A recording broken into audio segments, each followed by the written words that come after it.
كثرة لا يحبون الوطن حتى وإن قالوا يحبون المال والجاه، كذابون، منافقون، عملاء.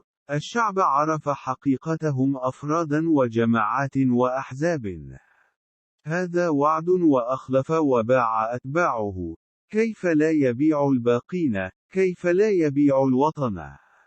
هذا جريح المناصب انقلب على المسار. وأنت يا من ظننت أنك بطلا، أيام كنت تتكلم في قناة المستقلة، كنا نظن أنك فعلا بطل، لكن حقيقتك بانت بعد رحيل ابن علي ومدحك له ودخولك حكومة السبس. كيف سيثق فيك شعب وأنت متسلق؟ أما أنت لا تعرف معنى العمل بقيمته. كيف ستعمل للوطن؟ أنت تعيش عالة على زوجتك. كيف تكون منتجا؟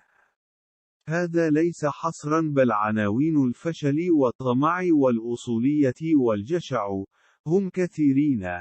الشعب لا يطيق حتى رؤيتهم. ارحلوا عنا، طوعا أو كرها.